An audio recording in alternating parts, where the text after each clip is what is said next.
Hello everyone.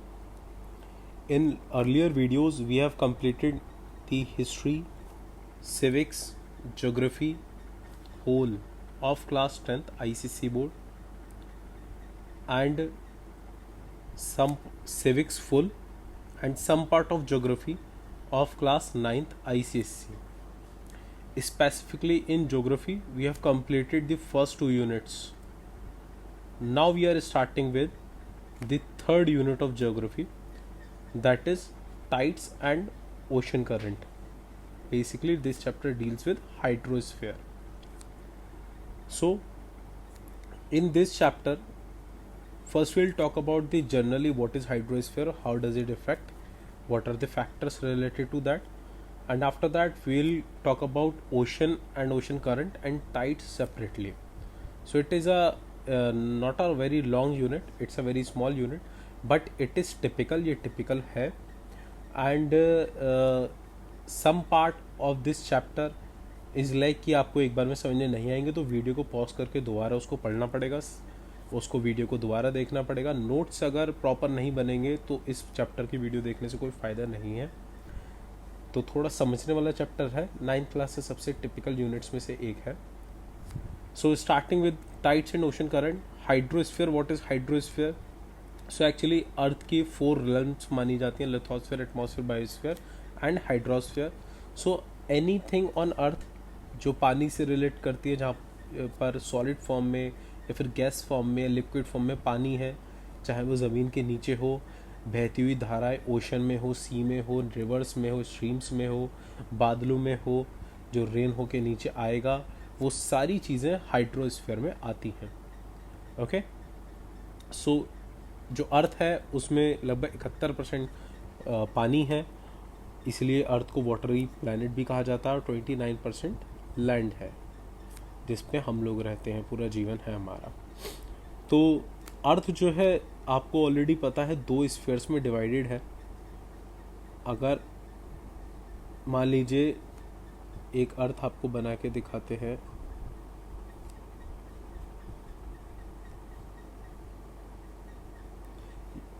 ये जैसे अगर मान लीजिए अर्थ है, तो जो ये वाला पार्ट हुआ ये नॉर्दर्न हेमिस्फीयर है, नॉर्दर्न हेमिस्फीयर, ये सदर्न हेमिस्फीयर है.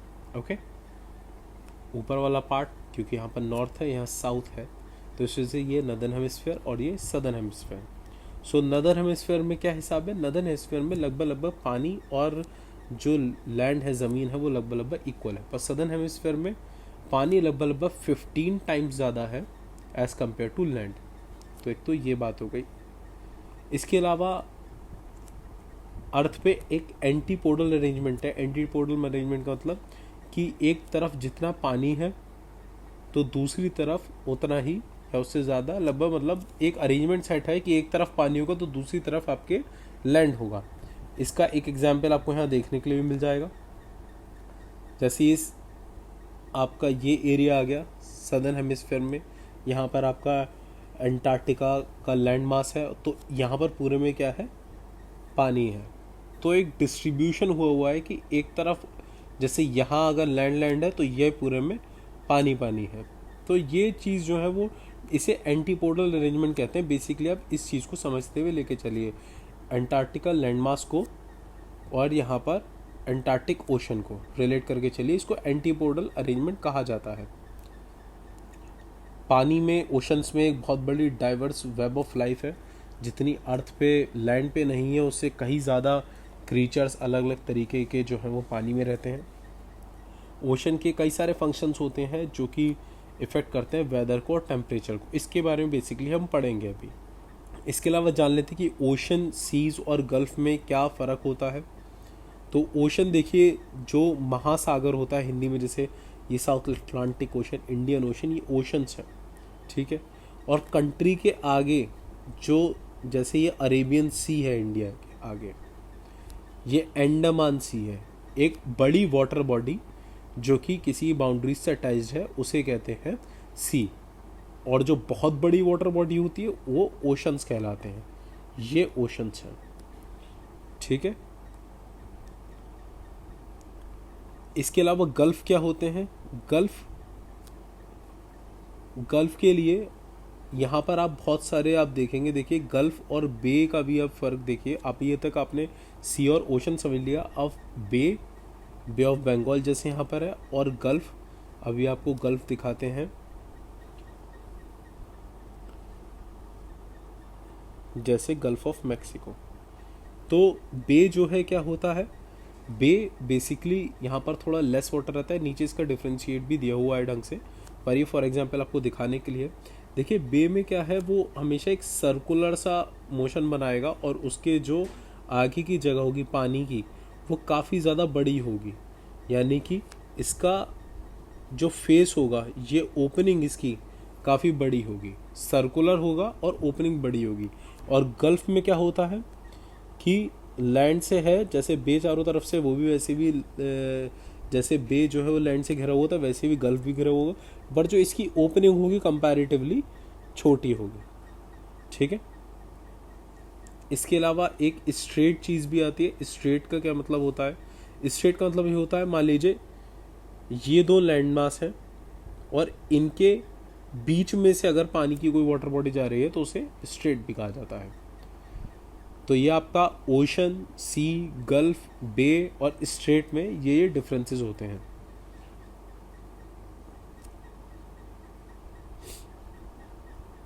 एक चीज़ ध्यान रखिएगा, गल्फ जो होता है वो ज़्यादा डीप होता है और बे उतना डीप नहीं होता है। तो कुछ डिफ्रेंसिएशंस हैं वो गल्फ और बे के बारे में, जनरली वो आपके आ सकते हैं, और काफ़ी एग्जाम्स में कई बार ये आ भी जाते हैं, bay of Biscay, Gulf of Mexico, ये सब चीज़ें मार्क करने के लिए 9th क्लास में आ जाते हैं।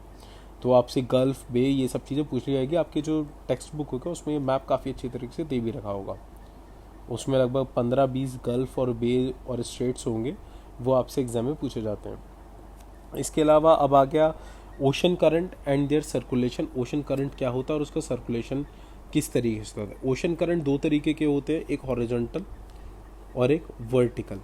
हॉरिजॉन्टल जो बेसिकली जो ओशन करंट होता है वो मेनली विंड्स की वजह से होता है, क्योंकि जब पानी है, पानी ऊपर जब विंड्स चलती है, विंड्स की वजह से वेव्स सी बनती हैं, तो हॉरिजॉन्टली पानी आगे बढ़ता है, उसे हॉरिजॉन्टल मूवमेंट कहते हैं। वर्टिकल का क्या मतलब है, rising of bottom water and sinking of surface water, यानी कि ये किसकी वजह से होता है, डेंसिटी की वजह से होता है। ये इंपॉर्टेंट चीज़ है कि डेंसिटी और ये वर्टिकल मूवमेंट है क्या। देखिए मान लीजिए यहाँ पर ये पूरा पानी भरा हुआ है, ठीक है, ये एक जगह है और यहाँ पे पूरे में पानी भरा हुआ है। तो डेंसिटी का मतलब आप समझ के चलिए, डेंसिटी का आपको एक जनरल मतलब बता देते हैं। मान लीजिए ये दो क्लासेस हैं सेम एरिया के, और यहाँ पर 3 लोग बैठे हैं, यहाँ पर काफ़ी सारे, तो इसको हम ज़्यादा डेंसर कहेंगे, ज़्यादा भरा हुआ या ज़्यादा हैवी।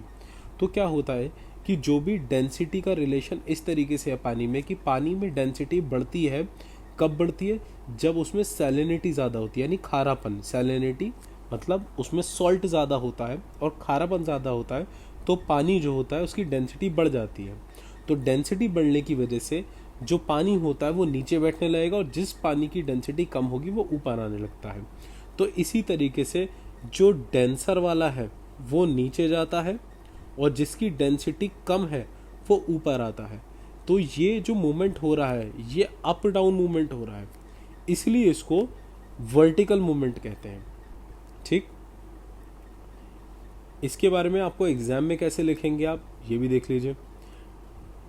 यहाँ पर ये दिया हुआ है, the density of sea water depends on temperature. हाँ, ये भी ज़रूरी चीज़ है कि आपका ये डेंसिटी किस किस चीज़ पे डिपेंड करती है, टेम्परेचर और सैलिनिटी। टेम्परेचर तापमान, और सैलिनिटी मतलब खारापन। Higher temperature decreases the density of the sea water, यानी कि अगर टेम्परेचर ज़्यादा होगा तो डेंसिटी कितनी होगी, लो होगी। ये एक इनके बीच में रिलेशन है। और अगर सैलिनिटी ज़्यादा होगी तो भी डेंसिटी ज़्यादा होगी, ये एक रिलेशन है।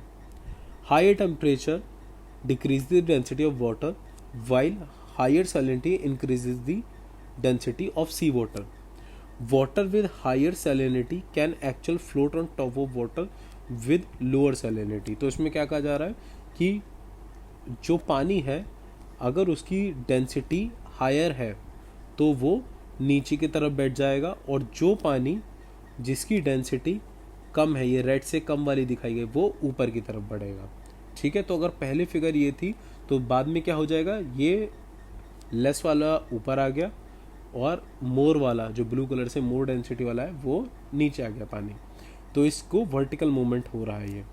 Therefore when fresh water flows from ice rain it carries low salinity as compare to already existing water in ocean. तो जब नया साफ पानी यानी कि आइसबर्ग के पिघलने की वजह से या फिर जो बारिश हो रही है उसकी वजह से आता है तो उसमें सैलिनिटी कम होती है, और कम आता है तो ओशंस के ऊपर फ्लोट करता है।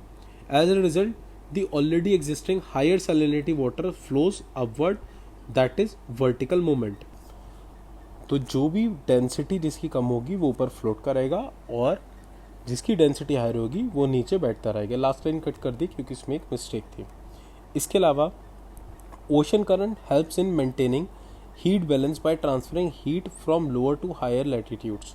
सो ओशन करंट का और भी क्या काम होता है, ओशन करंट क्या करता है, ओशन करंट यानी कि पानी का जो फ्लो है ओशन का, उससे हीट बैलेंस भी क्रिएट होता है कि भाई जो ठंडा पानी जहाँ पर जो कोस्ट लाइन्स ऐसी हैं जहाँ पर बहुत ज़्यादा गर्मी है तो उससे पानी के इफेक्ट की वजह से जो उसके ऊपर हवा चलती है वो थोड़ी ठंडी जाती है, तो वो वहाँ की गर्म जगह को वो ठंडा करता है। ऐसी वाइस वर्सा चलता है। तो ओशन करंट से हमारा हीट का बैलेंस भी बना रहता है।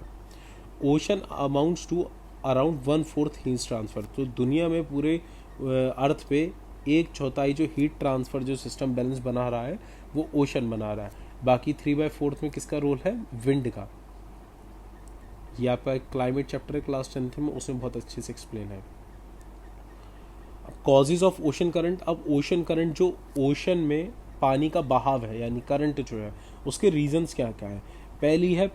पहला है प्लानिटरी विंड्स। तो प्लानिटरी विंड्स में क्या क्या है, एक ट्रेड विंड्स होते हैं, एक वेस्टर्लीज ईस्टर्लीज होते हैं। वेस्टर्लीज और पोलर विंड्स को ईस्टर्लीज कहा जाता है। तो ट्रेड विंड्स में आप ध्यान रखिए, देखिए ये आपकी अर्थ है, आप इधर फोकस करिए, देखिए तो ये वाला जो आपका रीजन है यहाँ पर आपका इक्वेटर होता है।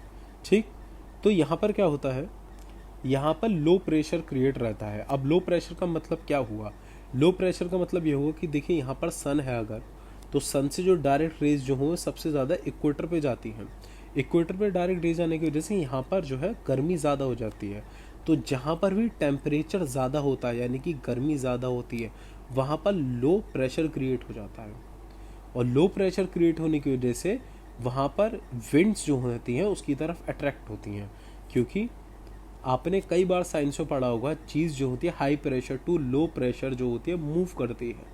ठीक, तो इक्वेटर पे लो प्रेशर क्रिएट होने की वजह से, जो कि क्यों क्रिएट हो रहा है, क्योंकि यहाँ पर ज़्यादा गर्मी है, गर्मी टेम्परेचर बढ़ रहा है, तो जिस जगह पर भी टेम्परेचर बढ़ता है वहाँ पर लो प्रेशर क्रिएट हो जाता है।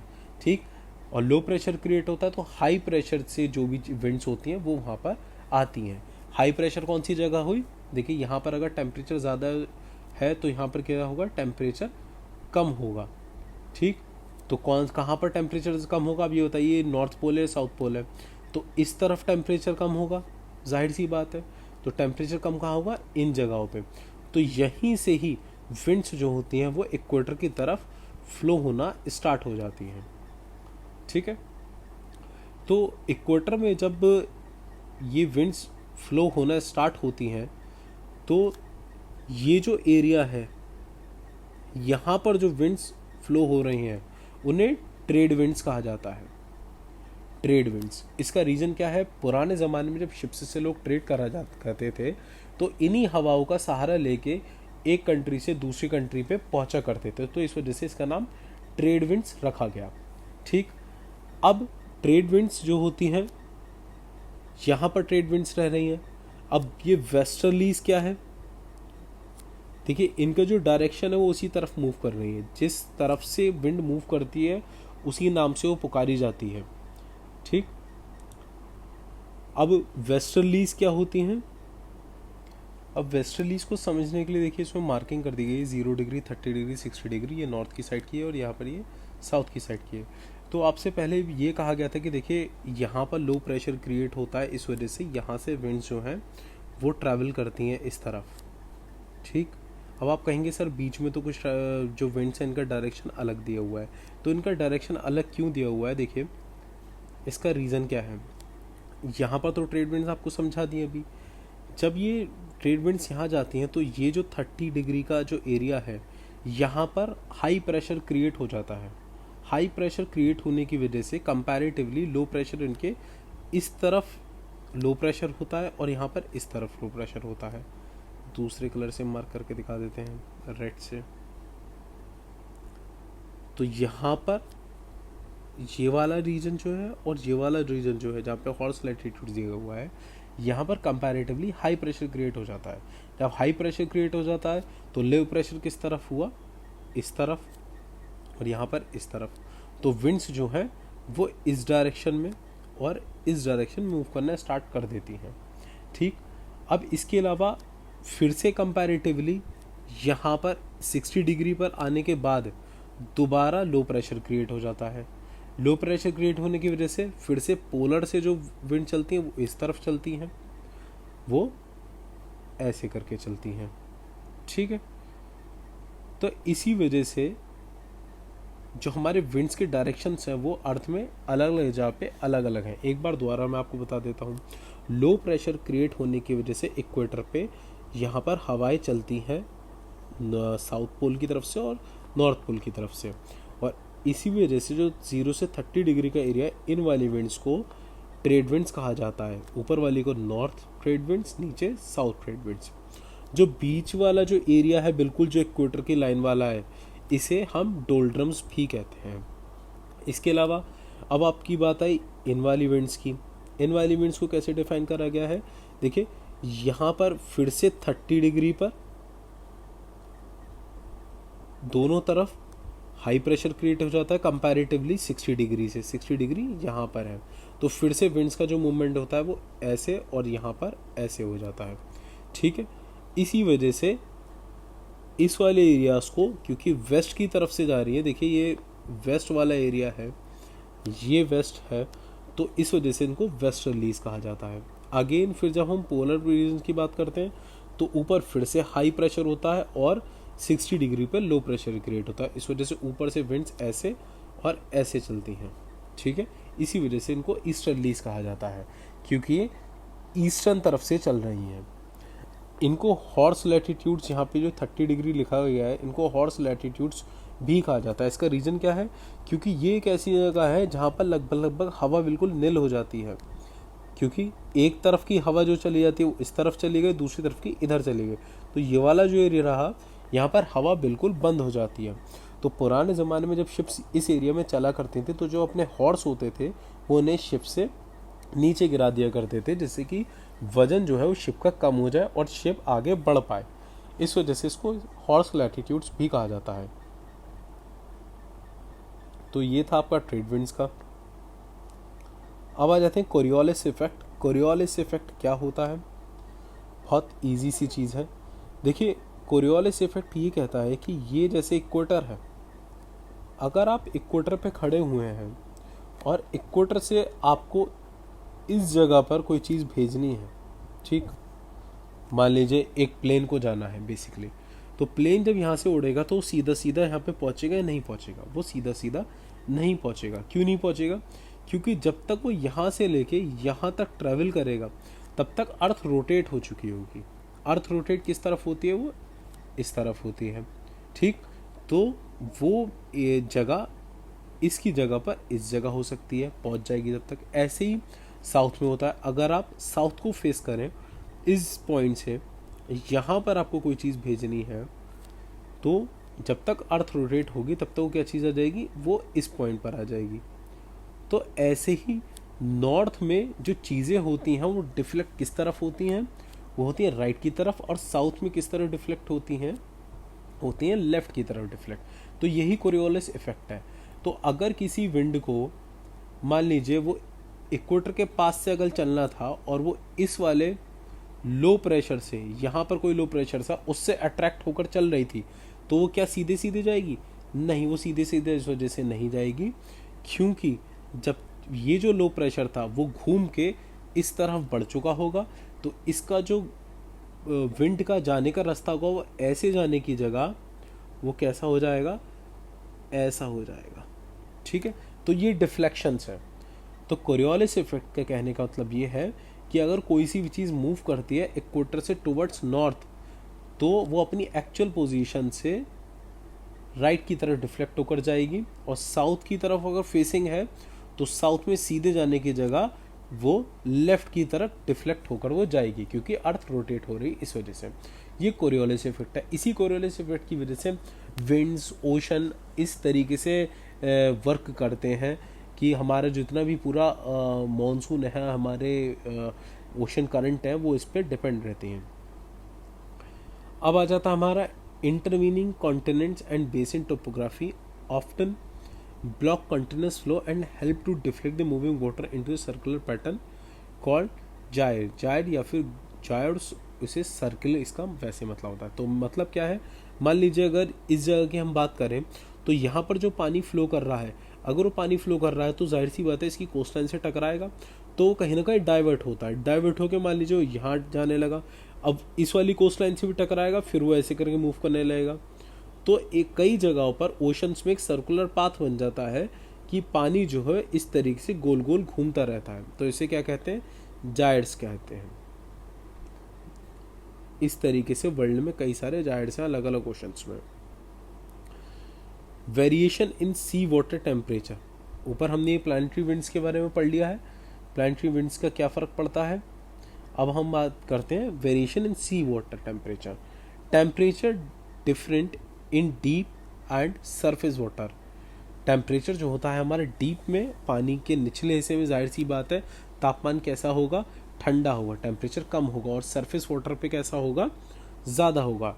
Temperature decrease towards equator and increase towards poles. ये भी सही बात है कि अगर आप इक्वेटर पे खड़े हुए हैं सन की डायरेक्ट रेज की वजह से यहाँ पर टेम्परेचर ज़्यादा होगा as compare to north pole. North pole पे टेम्परेचर या फिर साउथ पोल पे टेम्परेचर कम होगा। ठीक। Water density decreases due to high temperature in equatorial regions. So जो वाटर की डेंसिटी है वो क्या होती है, डिक्रीज। आपको ऊपर भी बताया गया था जो डेंसिटी है वो इन्वर्सली होती है, मतलब उसका रिलेशन जो होता है वो नेगेटिव कोरिलेशन होता है टेम्परेचर से। तो डेंसिटी कब बढ़ती है, कब गिरती है, जब टेम्परेचर बढ़ता है। तो इक्वेटोरियल रीजन्स में डेंसिटी कम होती है वाटर की। Temperature, there is a movement of ocean water below the water surface in the form of sub surface current from colder polar areas to warmer equatorial areas. तो जो हमारे ocean water है, एक देखिए पानी में भी एक सरफेस वाटर होता है जो हमें ऊपर दिखता है, और एक उसके नीचे जो बहने वाला पानी होता है उसे सब सरफेस। आप कहेंगे सर इसका क्या मतलब हुआ, इसका मतलब है जैसे आपको पहले बताया गया थी, डेंसर वाटर जो होता है वो नीचे रहता है और लाइट जो वाटर होता है वो ऊपर बहेगा। तो पानी की प्रॉपर्टीज़, एक ही जगह पर बहने वाली पानी की प्रॉपर्टीज़ कई सारी हैं। तो जो ऊपर सतह पर पानी आपका बह रहा है उसे कहते हैं सरफेस वाटर, और जो नीचे उसके बीनीथ बह रहा होता है उसे सब सरफेस वाटर कहते हैं। तो इस पॉइंट पे उन्होंने क्या एक्सप्लेन करने की कोशिश करी है कि जो हमारे कोल्डर पोलर एरियाज हैं वहाँ से जो पानी है, जो ठंडा पानी होता है वो इक्वेटोरियल रीजन्स की तरफ बहता है, वार्मर इक्वेटोरियल रीजन्स की तरफ बहता है। इसके इन्होंने एग्जाम्पल क्या क्या दिए हैं, जैसे गल्फ स्ट्रीम, कोर्शो करंट जो कि वार्म करंट है, ये सब जो है वो इक्वेटर की तरफ बहते हैं towards north pole, from equator towards north pole. तो नॉर्थ पोल की तरफ बह रहे हैं ये। इसके अलावा जो लैब्राडोर और कोरल करंट है वो हमारा कैसे बह रहा है, from polar areas to equatorial areas. तो आप देखिए ये एक साइकिल सी क्रिएट हो रही है कि पोलर एरियाज यानी ठंडे एरियाज से इक्वेटोरियल एरियाज तक पानी आ रहा है, और फिर इक्वेटोरियल एरियाज से कुछ पानी पोलर एरियाज की तरफ से जा रहा है। तो ये एक सर्कल से बन रहा है। इस तरीके से पानी की प्रॉपर्टीज़ हैं बहने की, कि डेंसर पानी जो होता है वो आपका हाई टेम्परेचर की तरफ जा रहा है, फिर हाइयर टेम्परेचर से जो पानी है वो डेंसर की तरफ जा रहा है। अब इसमें कई सारी साइंटिफिक चीज़ें भी हैं, लेकिन आप ज्योग्राफी पढ़ लें तो याद रखिएगा कुछ चीज़ों को सिर्फ आपको याद करना पड़ेगा कि ये इस वजह से हो रही हैं, और उनकी टेक्निकलिटी में आप नहीं जा पाएंगे क्योंकि आप 9th क्लास के बच्चे हैं। जैसे कि आप टेम्परेचर और डेंसिटी और आपके लो प्रेशर एग्जैक्टली क्यों हो रहा है, आपको थोड़ा बहुत तो ज्योग्राफी के हिसाब से बताया जा सकता है, पर हर चीज़ को केमिकली फिजिकली प्रॉपर्टीज़ उसकी एक्सप्लेन करना बड़ा मुश्किल है। ठीक है। तो जोग्राफिकली आप इतना समझ लीजिए कि जो आपकी कई जगहों पर इक्वेटर से नॉर्थ पोल की तरफ धाराएं बह रही हैं और कई जगहों पर आपके पोलर एरिया से इक्वेटोरियल रीजन्स की तरफ बह रही हैं। ठीक है। और उनके कुछ एग्जाम्पल ये गल्फ स्ट्रीम, कुर्शो करंट, लैब्राडोर और कोरल करंट हैं। अब ये देखिए गल्फ स्ट्रीम ये वाला है, जो आपका रेड कलर से है वो गर्म पानी की पहचान है, जो ब्लू कलर से वो ठंडे पानी की। तो कोर्शो ये है आपका, कोरल आपका ये है, तो ये और आपका लैब्राडोर कौन सा है, ये वाला आपका लैब्राडोर है। ठीक है। गल्फ और लैब्राडोर से रिलेटेड अभी एक नीचे इंटरेस्टिंग सी चीज़ है, वो भी आपको पता चलेगी। Variations in sea water salinity, high salinity waters moves below the low salinity water, ये आपको ऑलरेडी बताया जा चुका है कि जो ज़्यादा सैलिनिटी यानी ज़्यादा डेंसर पानी होगा वो लो सैलिनिटी यानी कम डेंस पानी के नीचे फ्लो करता है। Ocean current on the water surface are generated from the areas of so low salinity to the areas of high salinity, that's why the ocean current flows from the Atlantic Ocean to the Mediterranean Sea. तो इसमें salinity की बात कही गई है कि low salinity water और high salinity water किस तरीके से बिहेव करता है। इसका एग्जाम्पल आपको क्या दिया है, अटलांटिक ओशन, मेडिटेरेनियन सी। तो इसमें the ocean current flows from the Atlantic Ocean to the Mediterranean Sea. Atlantic Ocean का पानी कैसा है, उसमें सैलिनिटी किस तरीके की और मेडिटेरेनियन सी में किस तरीके की सैलिनिटी है, उसके ऊपर बेसिस होने के बाद अटलांटिक ओशन से पानी किस तरीके से बह होता है, मेडिटेरेनियन सी की तरफ बहता है। ये आपका अटलांटिक ओशन एरिया है और ये आपका मेडिटेरेनियन सी वाला एरिया है। ठीक। तो आपका जो पानी है वो यहाँ से इस तरफ को फ्लो करता है। ठीक है।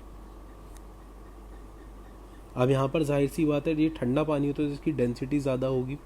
ठीक है।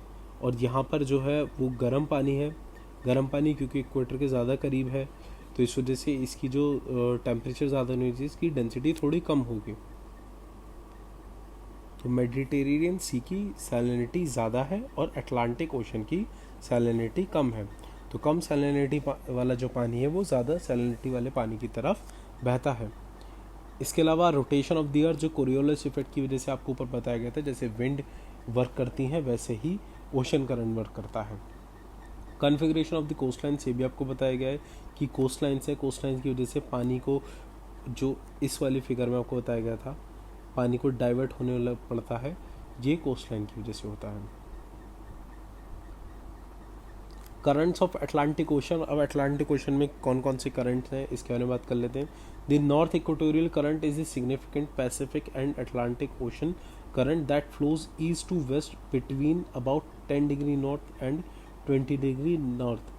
It is the southern side of the clockwise subtropical gyre. Despite its name, the north equatorial current is not connected to the equator. ये चीज़ बड़ी ध्यान रखने की है। जो नॉर्थ इक्वेटोरियल करंट कहाँ का पर बहता है, 10 डिग्री नॉर्थ से लेके 20 डिग्री नॉर्थ के बीच में बहता है। ये है वो करंट, ये वाला इक्वेटोरियल करंट। तो जो ये वाला नॉर्थ की, ये नॉर्थ की बात हो रही है और यहाँ पर जो बह रहा है इसे साउथ की बात कर रहे हैं। और ये 10 डिग्री से 20 डिग्री नॉर्थ या 10 डिग्री से 20 डिग्री साउथ की तरफ बहता है। ये इक्वेटर से टच होके नहीं चलता है, क्योंकि 0 से 10 डिग्री और 0 से 10 डिग्री साउथ और नॉर्थ की तरफ ये इक्वेटर से टच नहीं है, तो इस वजह से इक्वेटर से इसका कोई रिलेशन नहीं है, बस इक्वेटर के पास है, इस वजह से इसका नाम है। In both ocean it is separated from the equatorial circulation of the equatorial counter current also known as north equatorial counter current.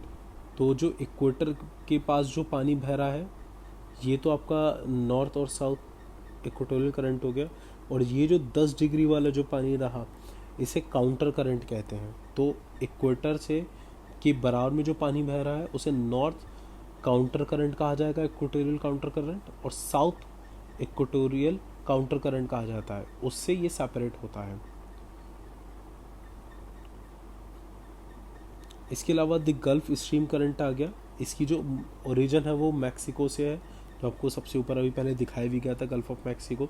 ये 20 डिग्री नॉर्थ में है, वार्म और ब्लू है, और इसमें जो न्यूट्रिएंट है वो काफ़ी कम है, इसी वजह से ये ज़्यादा लाइफ को सपोर्ट नहीं कर सकता।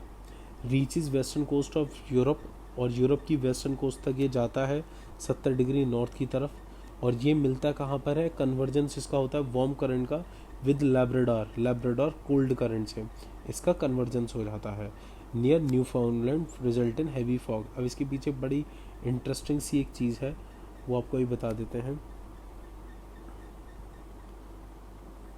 देखिए ये आपका गल्फ स्ट्रीम है, ठीक। तो गल्फ स्ट्रीम जो है एक वार्म वाटर है और ये लैब्राडोर जो है वो कोल्ड वाटर है। और यहाँ से देखिए यहाँ पर आर्टिक ओशन भी है, तो यहाँ से जो गर्म पानी आता है और यहाँ से आता है ठंडा पानी।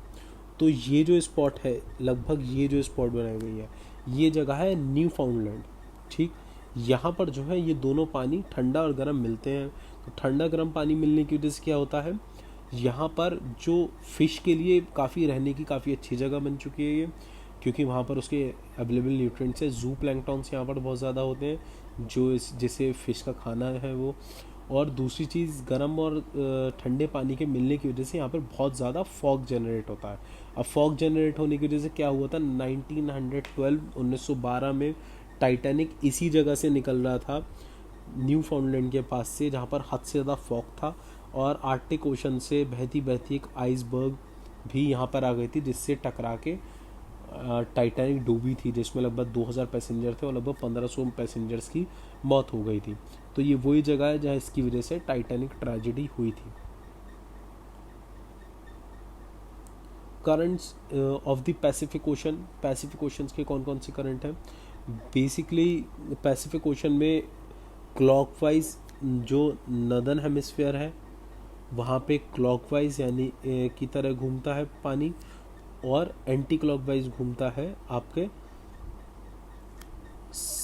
सदर्न हेमिस्फीयर में, एंटी क्लॉकवाइज पानी घूम रहा है, ठीक है। तो इसमें कोर्शियो करंट जो है वो एक वार्म करंट है, develops partly due to Coriolis की वजह से। और जो फिलीपींस, जापान से नीचे फिलीपींस है, उसकी जो कोस्ट लाइन है उनसे टकराने की वजह से, उनके इफेक्ट की वजह से ये करंट बना है। In the flow of the northern north equatorial current, average surface temperature जो होता है इसका 18 डिग्री रहता है, स्पीड 30 किलोमीटर प्रति दिन के हिसाब से। और ये जापान की जो कोस्टल लाइन्स है उन्हें वार्म रखता है। इवन जो सबसे ठंडे महीने हैं जनवरी के, जहाँ पर कई जगहों पर स्नो पड़ती है, उन जगहों को भी ये उस ऐसी कंडीशन होने बावजूद भी ये जो जापान की कोस्ट लाइन्स हैं उन्हें ये गर्म रखता है, ठीक है। इसको सुनामी करंट भी कहते हैं। और ये करंट जो है वो सी ऑफ जापान में एंटर भी होता है along with west coast line, और उसको भी गर्म रखता है। इसको आप अगर देखना हो तो अभी आपको दिखा भी देते हैं।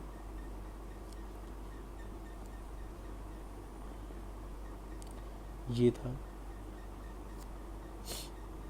ये आपका जापान, तो ये इस तरीके से एंटर हो रहा है,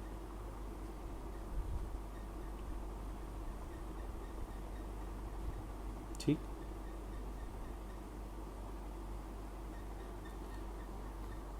इसके अलावा अब अगला करंट आ गया आपका क्यूरेल और वाइशियो करंट। ये कोल्ड करंट है, ये कहाँ पर है इसको भी देख लेते हैं।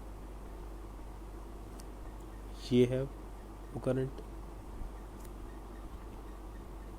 ब्रिंग स्ट्रेट से इसकी ओरिजिन है। ये मूव करता है southward along with the coast of Kamchatka. It touches the island of Kuril where it is called Kuril current.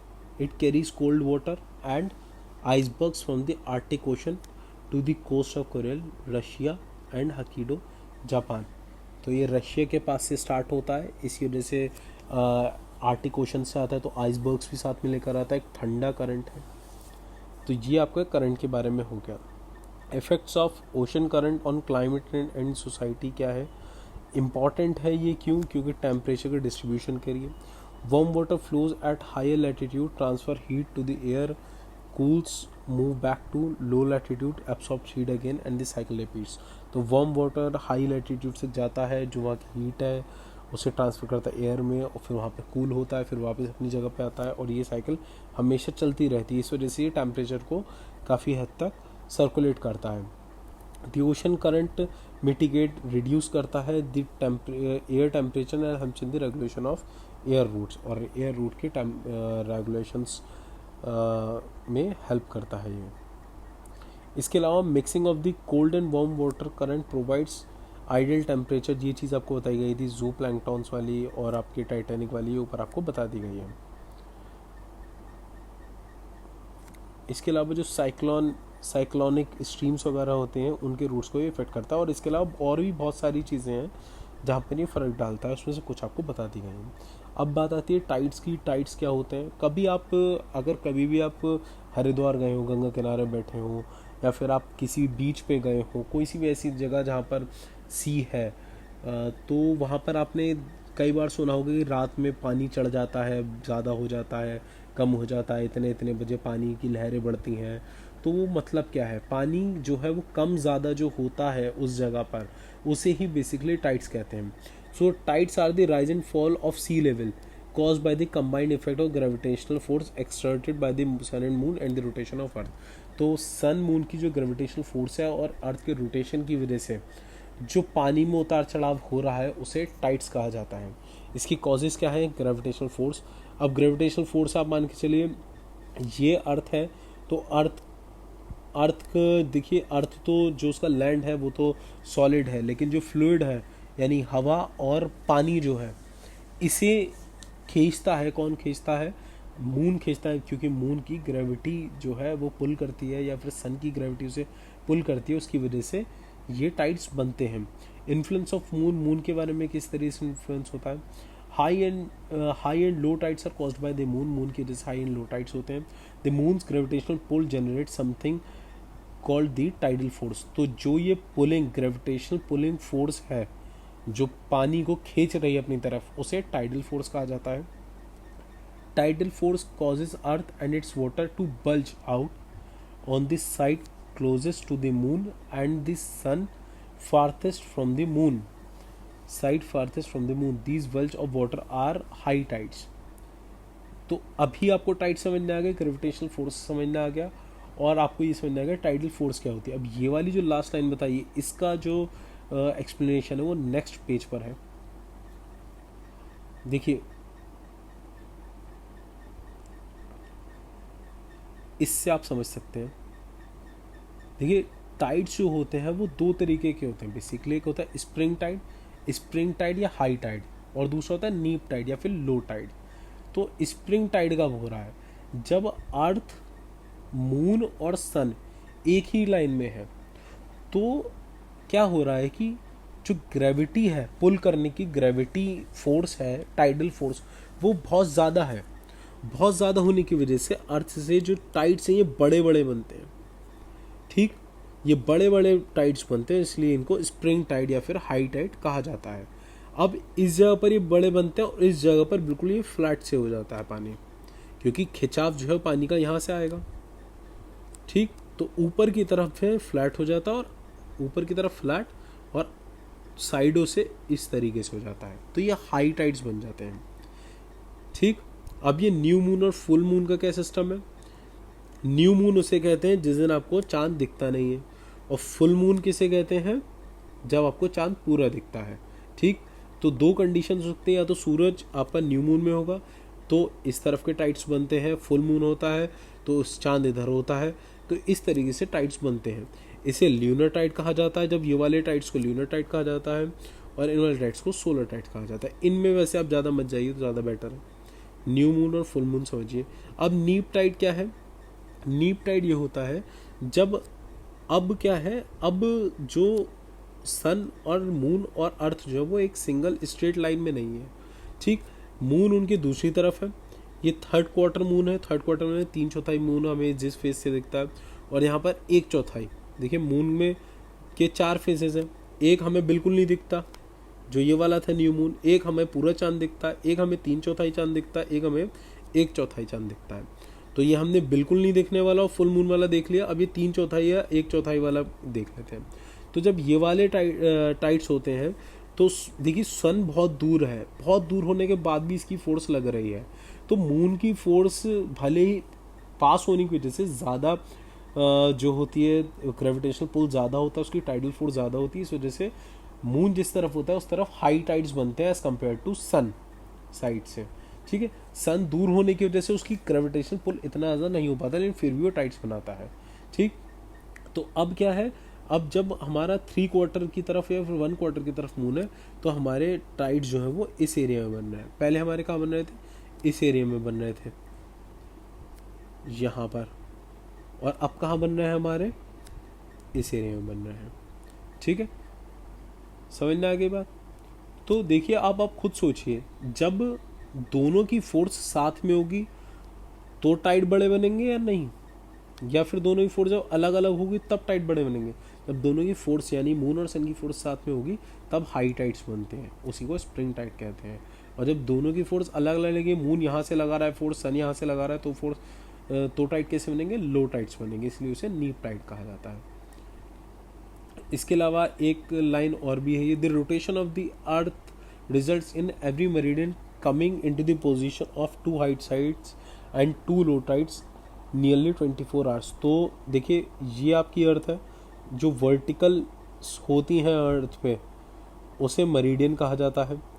तो कहने का मतलब ये है, जितनी भी मेरिडियंस है, the rotation of earth results in every meridian coming into the position of 2 high tides and 2 low tides nearly 24 hours.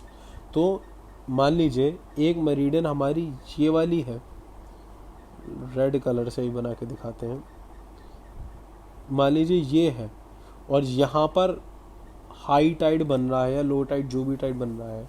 ठीक, अब जब ये एक बार तो यहाँ पे बन गया दिन में, अब ये जब तक ये दोबारा घूम के आएगी मेरिडियन, यानी जब तक ये पीछे की तरफ पहुँचेगी, इस तरफ पहुँचेगी, तो यहाँ पर हाई टाइड और बनेंगे। तो एक मेरिडियन पे 24 घंटे में 2 हाई टाइड्स और 2 लो टाइड्स बनते हैं, ये कहने का मतलब है।